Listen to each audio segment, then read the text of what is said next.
Lena, my eldest son Ralph's wife, paid a rare solo visit to our home, where she normally arrived with Ralph by her side. As I welcomed her in, she wasted no time in delivering her message bluntly. "Don't bother coming to the wedding, Jody. Ralph and I move in different circles," she declared. Lena's words caught me off guard, though her tendency for rudeness was nothing new.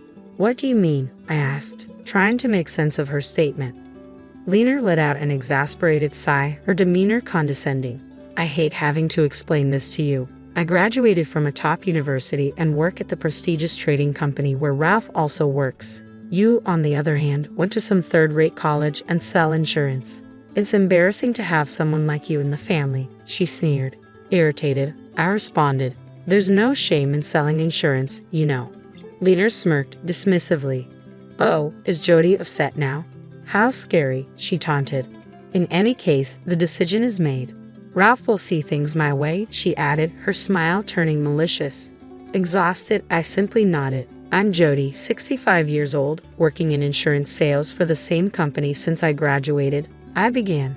Dealing with failed contracts and customer complaints can be tough, but landing a big new contract and receiving congratulations from the sales department makes it rewarding. I continued, "I'm a single mother now. My husband and I had different values and argued constantly. Ralph, our son, witnessed these difficult times. Eventually, the arguments led to the end of our marriage, and despite financial uncertainties, my husband chose not to take Ralph with him. I decided to raise Ralph on my own. Balancing work and parenting through his rebellious phase was challenging, but I managed. The hardworking Ralph I raised recently introduced me to Lena, a colleague he grew close to at work. Today was the day Ralph would bring Lena over. Although Ralph and I lived together, he went out to pick up Lena. When the doorbell rang, there they stood. "Nice to meet you. I'm Lena. Sorry for the sudden visit. I brought you a little something," Ralph's wife said, handing me a paper bag filled with cookies from a renowned department store. "Oh, you really didn't have to go to the trouble." "Thank you," I replied warmly. "It's just a small gesture," Lena modestly replied, but I insisted, "No, thank you for the lovely gift. Please come in." With a smile, I invited Ralph and Lena into our home, and we settled into casual conversation. Lena shared stories of her upbringing, how she and Ralph grew close, and spoke fondly of Ralph's work life. Then she curiously asked, "By the way, what do you do for work, Jody?" "I'm in insurance sales," I replied cheerfully. At that moment, I noticed a fleeting twist in Lena's smile. Was I imagining it? I glanced at her again, but her expression had returned to normal. We continued our conversation and wrapped up the evening. That momentary look on Lena's face lingered in my thoughts. What could it have meant? Since then, Ralph began bringing Lena around more often as wedding preparations took center stage. With my ex-husband absent from the planning, I had to take on tasks my former spouse would have handled. This was expected since he had refused custody of Ralph. There was much to organize: speeches, responses to family inquiries, and more. I needed to start planning my remarks soon, despite my busy work schedule. Lena's increasing visits left me with dwindling personal time, making every moment precious. As I pondered, Lena continued with her questions. Suddenly, she began discussing her wedding dress. "I absolutely must have a bright blue dress with scattered sequins. It will look stunning," she declared. Then she turned to me. "By the way, Jody, what kind of dress did you wear at your wedding?" I hesitated, caught off guard. Ralph should have informed her about my divorce. Before I could respond, Ralph intervened, placing a hand on Lena's shoulder. "It's okay," he interjected. "Even though she's divorced, it's all in the past, right? I could never imagine being divorced. It would be too embarrassing and miserable. But then, Jody, you're practically a stranger to me, so I can't really understand your feelings," Lena added with a laugh. Feeling uneasy, I forced a smile and changed the subject. Ralph glanced at me apologetically, but Lena's expression seemed oddly triumphant. Her increasingly dismissive attitude and constant labeling of me as a stranger troubled me deeply. "Jody's just a stranger, after all," she would say whenever something came up. Ralph would reprimand her, but Lena's unfairness persisted. Perhaps she truly held a poor opinion of me. Her demeanor was deteriorating, and even Ralph seemed uneasy about her behavior lately. I found myself pondering over Ralph's occasional thoughtful gestures when Lena unexpectedly arrived alone. The doorbell rang, and I hesitated, wondering who it could be. To my surprise, there stood Lena, without Ralph by her side. Despite the unease, I welcomed her inside. Immediately upon entering, Leaner looked down at me. "Jody, our backgrounds are quite different, so please don't attend the wedding," she stated bluntly. I was taken aback by her abrupt rudeness. "What do you mean?" I asked, my brows furrowing in confusion. I knew Leaner had a tendency to be brusque, but this was beyond anything I had expected. Leaner sighed heavily. "I just can't tolerate your cluelessness, Jody. I graduated from a prestigious university and work at the same top-tier trading company as Ralph. Meanwhile, you're just an insurance salesperson from a third-rate college. It's embarrassing to have someone like you in our family," she added, her expression filled with disdain. I retorted, annoyed. "Please refrain from looking down on insurance work. It's not the demeaning job you seem to think it is." Standing up to her seemed to provoke Leaner. "Jody's upset. How frightening," she remarked with a sneer. "Anyway, the decision is made. Ralph will surely side with me," Leaner declared, flashing a malicious smile. She had made this decision without consulting Ralph first. I was stunned by her lack of consideration. The notion that a groom's mother would be excluded from the wedding was unheard of. It dawned on me that Leaner had been concealing her true nature all along. Exhausted from dealing with Leaner, I simply said, "I understand," and escorted her out. Privately, I seethed with frustration. Despite my wariness, I couldn't bear the thought of someone as rude as Leaner marrying my beloved Ralph. Yet the wedding date was set, only a week away. I pondered deeply. Then it struck me, I had an idea. Then came the wedding day. At the reception, Leaner's flamboyantly dressed friends greeted guests and collected congratulatory gifts. Meanwhile, the parents-in-law were in Leaner's dressing room. Secretly, I waited in Ralph's dressing room, keeping out of Leaner's sight. Earlier, I had discreetly provided Ralph with a voice recorder and shared my encounter with Leaner from that day. Fortunately, I had recorded it using a recorder I happened to have for work. Upon hearing the recording, Ralph was initially disturbed but quickly grasped the situation. Eventually, he broke down in tears and became furious. For my sake, he decided to call off the wedding and end the engagement with Leaner. However, canceling so close to the wedding date would incur a significant fee. Therefore, we agreed to teach Leaner a lesson she would soon forget. Finally, the wedding ceremony commenced. Taking place in a restaurant, the atmosphere was more akin to a casual reception. I positioned myself discreetly near an exit door where I could observe without drawing Leaner's attention. The host announced the entrance of the bride and groom, and the door opened for Ralph and Leaner to make their appearance. Leaner's initial smile froze into a puzzled expression as she looked around. "Ha," she muttered under her breath. On the wedding day, all the relatives were conspicuously absent. It made sense that Ralph's relatives wouldn't be there. Ralph and I had personally asked them not to attend.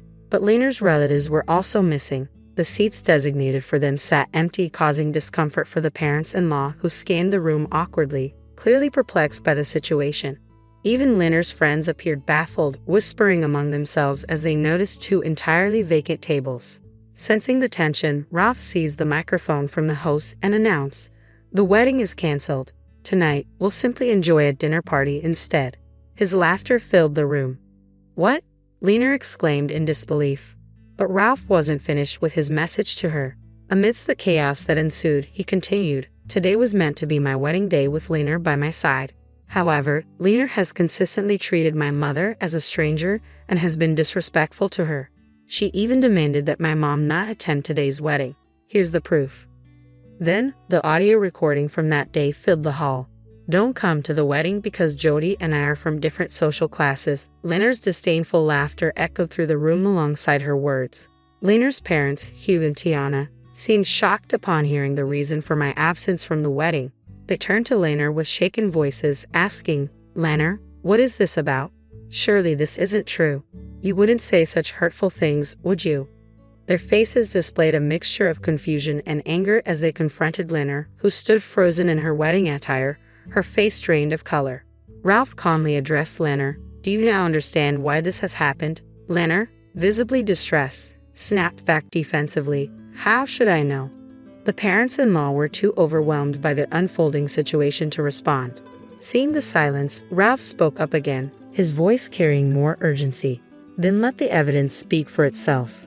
At Ralph's signal, a staff member opened the door near the exit, casting a spotlight on someone waiting outside.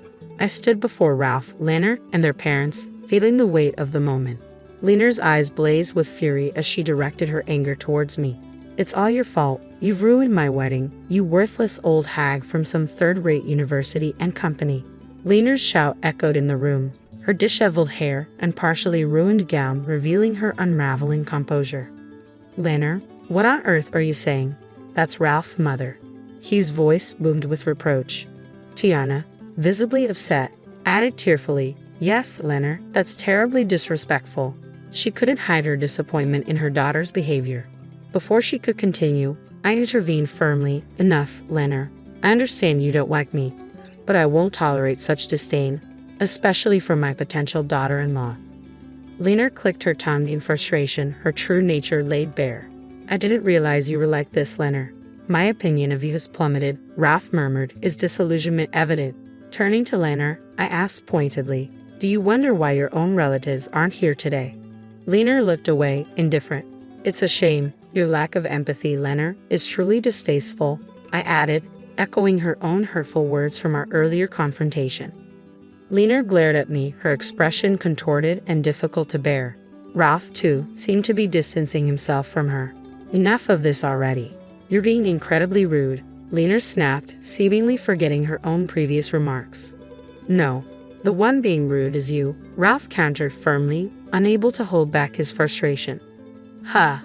I sighed in exasperation before explaining. Actually, all of Lena's relatives are my clients. I spoke to them and asked them not to attend. Did you know, Lena, you once looked down on me as an insurance salesperson from a third-rate company? The company I work for is a multinational corporation, far larger than yours. I earn significantly more than you, and my company is globally renowned. I've been with them since the beginning of their local operations, managing a substantial client base and extensive network. As it happened, Lena's relatives were among my clients, and they agreed to support my decision. By the way, when they learned the truth, they were shocked and decided to distance themselves from Lena. But she'll find out about that later, I added with a hint of irony. Lena muttered in stunned disbelief. Well, that's Lena for you. Slow in uptake, Ralph remarked with a hearty laugh, showing little sympathy. However, his laughter abruptly stopped and he turned serious. I cannot marry someone who disrespects my mother, no matter how intelligent or prestigious your company is. My mother deserves better than to be belittled, I stated firmly, my words almost spat out with determination. Lena and her parents-in-law stood silently, faces flushed with embarrassment, heads bowed. With the engagement terminated and the wedding canceled, the event concluded soon after. Lena's parents, being sensible, apologized repeatedly to Ralph and me. They also agreed to cover all the wedding expenses with further compensation discussions scheduled for a later date. Lena's responsible parents would likely handle her recent actions. Subsequently, Lena resigned from her job. Although Ralph and Lena's workplace wasn't invited to the wedding, rumors of the incident circulated. Colleagues sympathized with Ralph but held Lena in low regard. In a workplace emphasizing teamwork, Lena became ostracized. Eventually, unable to endure the constant criticism, Lena resigned abruptly. She left a resignation letter on her desk and disappeared from the office. Before disappearing, Lena approached Ralph, pleading for reconciliation. I want us to get back together, she begged. And I want everyone at work to know I'm not a bad person. Ralph, however, firmly declined. With your attitude, going back to how things were is impossible. She also approached me multiple times asking me to convince Ralph to reconcile, but I chose not to engage with her requests. By now, Lena is likely estranged from her parents-in-law and her whereabouts and activities remain unknown to anyone. Neither Ralph nor I have any desire to seek out information about her. 3 years have passed and Ralph and I live contentedly. We use the compensation money from Lena's parents to renovate our home. Ralph has since married someone else, a nurse introduced by a friend. She is straightforward and fearless, always looking out for me, and I value her honest advice. Ralph's new wife even offered to live with me, concerned about me being alone. I asked if her parents approved, and she reassured me they were happily married and wouldn't mind. So, Ralph's new family and I decided to share our newly renovated home. We are anticipating the arrival of a new family member soon. Ralph's wife is due to have a baby in about 3 months. Work keeps me busy and fulfilled, and soon our family will grow livelier and more joyful. I eagerly anticipate the upcoming days with a baby and feel motivated by the excitement of our future together. Next week is my son's birthday, and I'd like to order a cake for 20 people, Emily said. Hearing this, I fell silent. 20 servings isn't a typical request, but she must have known I couldn't refuse. Understood, I muttered softly. Emily smirked unpleasantly, but I was determined to have the last laugh. I clenched my fists, resolute not to let her have her way. My name is Rothy. I'm a regular housewife who works part-time at a local supermarket. My only son, Nicholas, graduated from college and found a job at a nearby company. We are a happy family living together harmoniously. However, there's one unpleasant person at my part-time job, Emily. Emily's father, Christopher, is an executive at the supermarket. She transferred here from a different company about 2 years ago. Despite being a full-time employee hired mid-career, us part-timers, including me, have been here longer. From the beginning, Emily has been arrogant, ignoring advice and guidance. Both the staff and part-timers are at their wits' end. About a year ago, a part-timer named Rachel confronted her. Emily, even if your dad's an executive, you're just an employee here. We part-timers are your seniors. You should speak respectfully and listen to our advice. I thought Rachel was amazing for saying what no one else would. However, soon after, Rachel was transferred to a location too far for her to commute, forcing her to resign. Everyone thought it was Emily's doing, but nobody dared to say it out loud. Since then, no one has opposed her. The supermarket where I've worked for a long time is more than just a job. It's a cherished place where I belong. I often hang out with my part-time colleagues, and apart from Emily, we have good relationships. Then one day, as I continued to work, hoping for these happy days to last, something happened. Mom, I'm thinking of getting married, Nicholas announced. My husband Dylan and I were overjoyed. Truth be told, I always wanted a daughter to go shopping with, have tea with, and share a mother-daughter relationship. But after Nicholas, we weren't blessed with more children, so that dream remained unfulfilled. I hoped that by getting along with Nicholas's wife, I could build such a relationship. What's she like? I eagerly asked. Nicholas seemed happy. She's a very kind girl. Her parents seem well established, like she comes from a good family. I'm still a bit worried if I'm good enough for her. That's wonderful. I'm excited to meet her, I replied. Her name is Emily, Nicholas continued. He often talked about her, saying Emily this and Emily that. She apparently attends cooking classes and is good at cooking. She seems to like sweets too. Hearing Nicholas talk about her made me happy. A week after Nicholas's news on the weekend, she was coming over to meet us. She arranged it to match my day off. Not being as skilled in cooking to impress someone who excels at it, I ordered pizza and prepared a cake for that day. Dylan and I waited at home for Nicholas to bring her over. Then the long-awaited doorbell rang. She's here, I announced, feeling a mix of excitement and apprehension. I rushed from the living room to the front door. We're back. Emily, this is Mom, Nicholas said. As I turned to the woman beside him, I froze in shock. Nice to meet you, I'm Emily. Hi, Emily. Right before me stood Emily, the very source of my troubles at my part-time supermarket job. You know my mom? Nicholas asked. I had no idea Nicholas's mom was you. Emily seemed equally surprised. Come in for now, please, I said, still shaken, inviting them inside. Leaving me at the entrance, Nicholas led Emily to the living room. Hearing them talk with Dylan, I took a deep breath to calm myself. They had met at university. Emily is 2 years older than Nicholas. They were introduced by an acquaintance and reconnected about a year ago, eventually starting to date. I was surprised to learn your part-time job was at my workplace. You said you were in administration, so I thought you worked at a law office near the supermarket, Nicholas said, laughing nonchalantly, unaware of where his girlfriend worked. Indeed, Emily had graduated from law school and used to work at a law firm.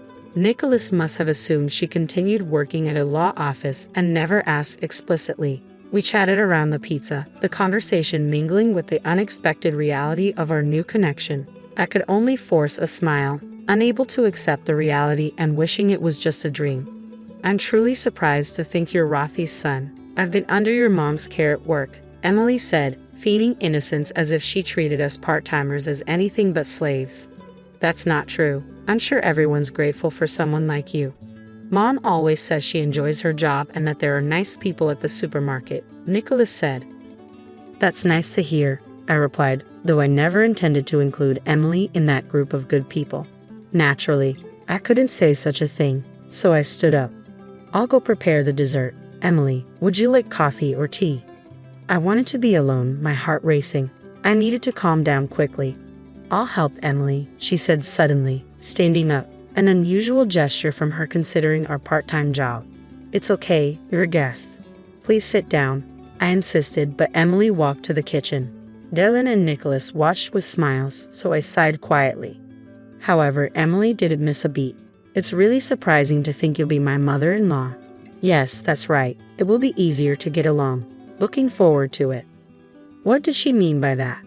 I had a bad feeling about those words, but I tried to keep her. Her smile was a sneer, always displaying contempt towards me at work. Just so you know, don't say anything unnecessary to Nicholas. Her words wiped the smile from my face. Emily knew. She knew she was disliked by us part-timers simply because I happened to be Nicholas's mom. She must have been planning to do whatever she wanted, using Christopher and Nicholas as shields. I turned pale, frightened by her, fearing she would destroy our happy days. Emily eventually left the kitchen without helping. That must have been her purpose for coming here. What about the preparation? Nicholas's voice interrupted. Emily replied curtly. I returned cheerily, not wanting to be in the way, so I came back. I told Nicholas, "Won't you reconsider the marriage?" But my words would undoubtedly make my son dislike me. Don't interfere with Nicholas's marriage, even Dylan scolded me. So I just watched the two of them. Still, they seemed to have a good marriage, and Nicholas looked happy. A month after the marriage, I found out Emily was pregnant. Although it was complicated, I was also happy. Nicholas and Emily built a house next to ours, a separate household from Nicholas's. Dylan told me you should be a little more considerate, but knowing Emily's true nature, I wanted to avoid her. Still, I loved my grandson.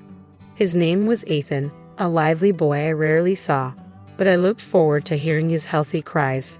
However, about 6 months after he was born, there was a day when his crying could be heard all day long. I finally rang the neighbor's doorbell. "What is it?" I said. "Hello."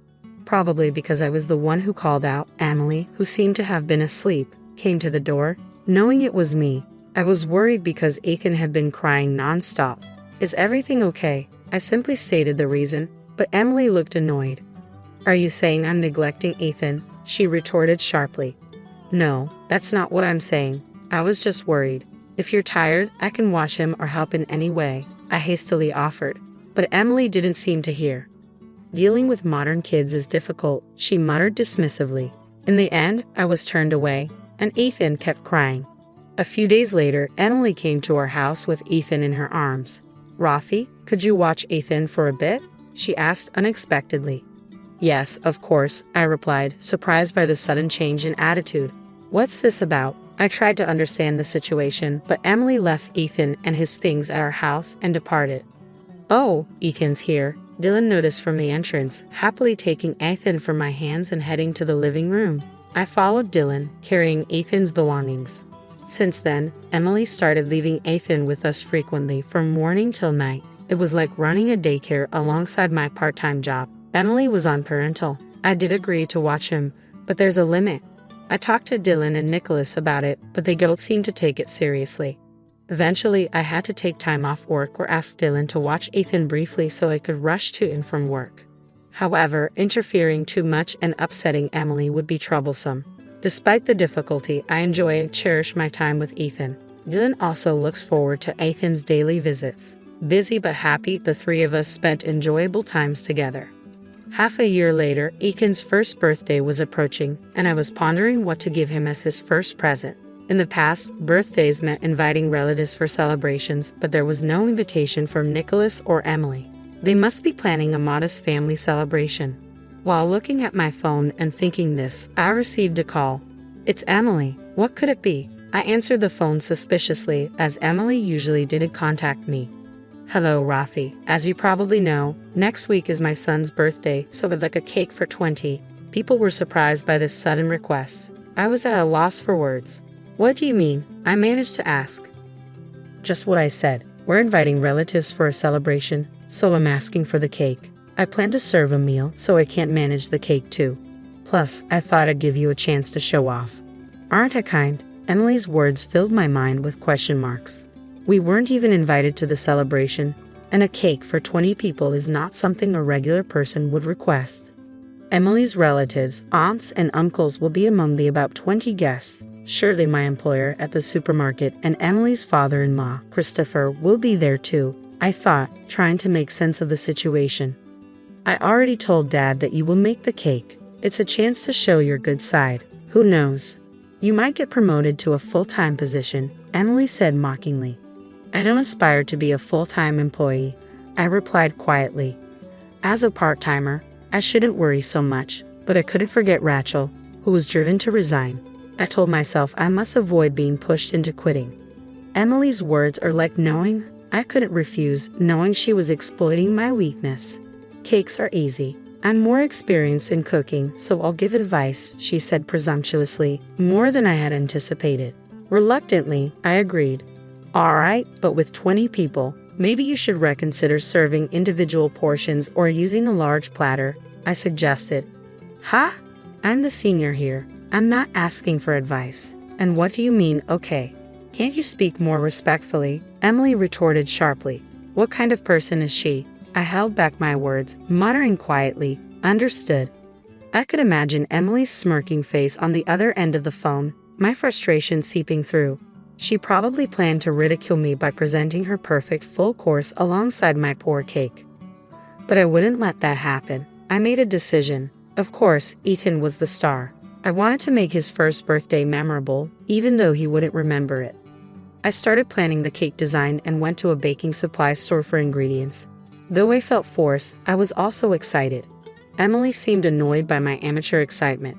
It won't amount to much. You should have asked me, the senior, for advice, she said when she came over to scoff. But I had no time for that. Later, Dylan and I were officially invited to the birthday. On the day, Dylan, with nothing else to do, left early for their house. It's too early, I said, but he was too excited. I sent him off with a smile and got up, ready to prepare.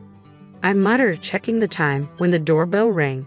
Rothy, are you ready? Emily started entering without permission. She frowned upon seeing me relaxed. What, you were sitting? Where's the cake? I was about to start. Don't worry, I'll bring it on time, I assured her. It was only 8:00 a.m., 4 hours until everyone arrived, but Emily was shocked. An amateur can't make a cake for 20 people in 4 hours, she ranted. I've been preparing perfect dishes since 4:00 a.m. Don't ruin the event. Okay, I get it. It's Ethan's birthday. I wouldn't do that, I snapped back, making her frown even more. Just make sure to bring the cake by 12:00 p.m. She left, snorting. Was she bragging about finishing her part? I laughed at her frustration, doing nothing until the door closed. Then, I started. I brought the genoise from another room to the kitchen. A cake for 20 people can't be baked in a home oven, so I had borrowed a friend's oven to bake the large dough. I decorated it with prepared cream and fruits, made Ethan's favorite cars from cookie dough, and by 11:00 a.m., I was satisfied with the finished cake. I hurriedly finished and called Nicholas to safely transport the cake. I left it in a cool place and headed to the room where everyone was gathering, the largest room in Nicholas's house. They planned to eventually build a wall here to divide the room and turn it into a children's room. It was a good opportunity for such an event, as we hadn't celebrated the new house with relatives before. Ethan, unsettled by the crowd, was crying with Nicholas holding him. Everyone smiled at little Ethan's discomfort. Then Emily, with her mother-in-law Olivia's help, proudly brought in her dishes. Here's the appetizer assortment, she announced, placing small plates in front of each guest. The presentation was indeed beautiful and well-crafted. However, by the time she finished serving everyone, the first plates needed clearing. Ethan was still crying, and Emily and Olivia were busy. I stood to help, but Christopher said, "You should sit, Rothy. We're supposed to be the guests." Indeed, I agreed and sat back down, but the situation looked tough. I took Ethan from Nicholas and suggested he help Emily. As soon as I held Ethan, he became happy and started laughing. Everyone was charmed by this, but Emily looked displeased. She couldn't treat me like a pawn anymore, especially after hearing Christopher's earlier words. Christopher had been attentive, asking me about my job and Emily. I couldn't tell him everything, but our conversation brought up Rachel, who had been forced to resign. Did he really do that? He didn't seem like such a person. The dishes served at intervals of 10 minutes each were somehow completed. but judging by the relatives' reactions, it didn't seem they were fully satisfied. No matter how confident Emily was in her cooking, she should have considered serving family-style dishes given the guests and situation. All the dishes are served. Did everyone enjoy them? Emily said this with a happy expression. It seemed she was the most. Olivia next to her hadn't eaten anything and looked distressed, which was pitiable. Rothy has made Ethan's cake. It's ready, right? Emily turned to me. Yes, I'll bring it, I replied. I asked Nicholas for help and brought in the large cake. Emily's nieces and nephews gathered around the big box. Dylan held Ethan, who didn't show interest yet, but the adults were curious about the large cake box. Here it is. Nicholas and I opened the box. Cheers erupted at the sight of the cake we revealed. The children's genuine reactions were delightful, and I couldn't help but smile. The relatives were impressed, asking, "Did you really make this?" They took pictures. However, Emily, in a voice that cut through the calm atmosphere, exclaimed loudly, "What? You said you'd make it, not buy it. I wanted a unique cake for Ethan." She must have been tired and hungry. Her anger peaked with everyone's positive response to my cake. I did make it. Lies, you weren't doing anything this morning. The genoise was already baked, and the decoration was ready, Emily insisted, surprised. Genoise. It's a type of sponge cake. I've always called it that. I smiled at Emily. Ha, Christopher laughed. Then Dylan explained, "Actually, my wife used to be a pastry chef. I couldn't bake a cake for 20 people in our oven, so I asked a friend to borrow theirs and baked it yesterday." When I said that, Emily's face fell. She must have been upset, her plans having gone awry. It was fun to bake such a large cake after a long time. Thank you for the opportunity, Emily. Now, let's take pictures with Ethan and the cake, and then we can all enjoy it, I suggested. Seeing everyone's the most gratifying part was seeing everyone smile. Ethan, influenced by everyone's joy, smiled too.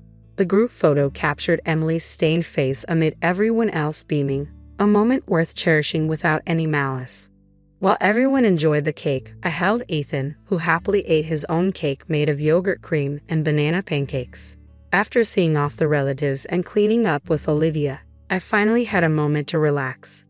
Ethan is really attached to you, Rothy, Olivia remarked, watching Ethan in my arms as we all took a coffee break. Nicholas responded, "She always looks after him." I noticed Emily's stunned expression, but before she could react, Christopher intervened.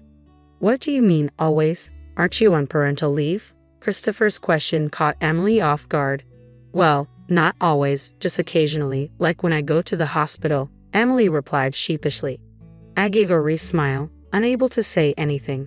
Nicholas realized his slip-up and looked uneasy. Christopher, noticing today's events and Emily's behavior, seemed contemplative. "Don't lie, tell the truth," he demanded. Emily murmured in a small voice, "I left him when I went out with friends." Christopher pressed further, "Is that all you burdened her with? You didn't know Rothy was a pastry chef, did you? Then why did you ask her to make such a big cake? Surely you were trying to be mean to her." Emily turned red and fell silent at Christopher's words, caught off guard. Nicholas was flustered. "Apologize to Rothy," he said firmly to Emily. Tears welled up in Emily's eyes as she looked at me and murmured softly, "I'm sorry." Christopher then politely bid farewell to Dylan and me. "I'm sorry for the trouble my daughter caused," he said. "It's all right, we understand you're busy, but please come to visit sometimes," we replied, seeing off their parents-in-law. Regarding Rachel, it seemed Christopher was not involved. Emily had persuaded the manager to transfer her after I inquired about it. Learning the truth, Christopher disciplined the manager and Emily had to resign at his behest. Christopher, angry at her for disgracing him, later visited the store where I worked to apologize. He indeed seems to be a responsible person. Since then, Emily has been respectful and no longer belittles people. She seems to genuinely care for Ethan. Nicholas, unaware of her previous coldness towards me, was disillusioned after learning everything. It was the first time he scolded Emily. Emily realized her mistakes and became much more subdued, as if she had changed as a person. She probably had been acting as she pleased, misusing Christopher's influence and thinking herself important. Being reprimanded by her father and husband at her age was a humbling experience. While I inwardly chuckled at this, I felt relieved. Looking at the photo from that day, I naturally continued my part-time job. There was no longer the needless burden of unexpectedly taking care of Ethan, so it didn't cause any issues with my shifts. I've been enjoying my time as usual, going out with my part-time colleagues. Emily's attitude has changed. She no longer behaves as before and has even asked me to teach her how to bake cakes. I was genuinely happy about this. While it's not the mother-daughter relationship I had dreamed of, I hope to gradually build a good relationship with my son's wife. I want us to become a family that celebrates and watches over